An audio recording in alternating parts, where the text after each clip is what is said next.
জামাত ইসলামের কেন্দ্রীয় ঘোষিত কর্মসূচি দেশব্যাপী জেলাগুলোতে জেলা প্রশাসক বরাবর আপনাদের মাধ্যমে আমরা অন্তর্বর্তীকালীন সরকারের মাননীয় প্রধান উপদেষ্টা বরাবর আমাদের জানেন যে 5 দফা একটু দেখেন আমরা পরে ফরমাল হস্তান্তর করি। 5 দফা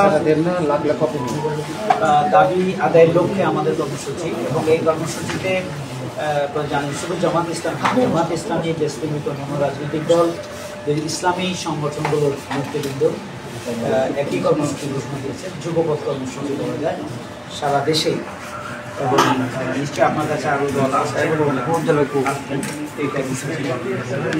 আমাদের 5 দফা দাবি খুবই পরিষ্কার। আমরা বলেছি যে নির্বাচন তার পূর্বে অবশ্যই জুলাই জাতীয় সনদ বাস্তবায়ন আদেশ জারি করতে হবে এবং উক্ত আদেশের উপরে গণভোট আয়োজন সহ 5 দফা বাস্তবায়নের দাবিতে আমাদের কর্মসূচি এবং আজকে আমাদের যে সার্টিফিকেট সেই জন্য আপনার কাছে এখানে 5 দফা দাবির মধ্যে একটা হচ্ছে যে জুলাই সনদের আইনগত ভিত্তি এবং ক্রিয়ার পদ্ধতি, রাস্তা সংস্কার, সংবিধান সংস্কার, এই জুলাই ঘোষণাপত্র জুলাই সনদের মধ্যে অন্তর্ভুক্ত করতে হবে।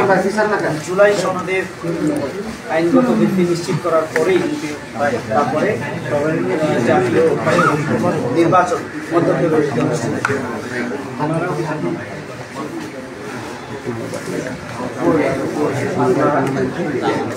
জুলাই সনদের আইনগত বাতিলের জন্য ইতিমধ্যে আপনারা জানেন গণভোটের ব্যাপারে রাজনৈতিক দলগুলো একমত দেরিতে হলেও সব রাজনৈতিক দল একমত হয়েছে। এটা আমাদের দীর্ঘদিনের দাবি ছিল।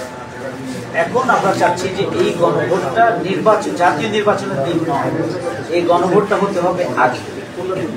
গণভোট আগে হবে জুলাই সনদের, তাহলে আইনগত ভিত্তিটা অনুমোদিত হয়ে গেল জনগণ দ্বারা, আইনগত ভিত্তি হয়ে গেল।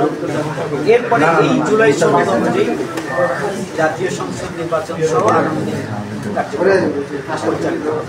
এটা হচ্ছে আমাদের বেসিক। এর সাথে আমরা বলেছি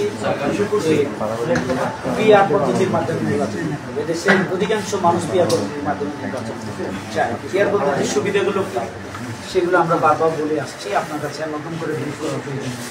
পিআর পদ্ধতির মাধ্যমে আমরা আগামী নির্বাচন চাই, যাতে করে নতুন করে কেউ কালো টাকা এবং ভোট সেন্টার দখলের প্রতিযোগিতা যেন বন্ধ হয়, সেখানে যেন একটা ভারসাম্যপূর্ণ পার্লামেন্ট হয়, বিশেষ করে যাতে করে এখানে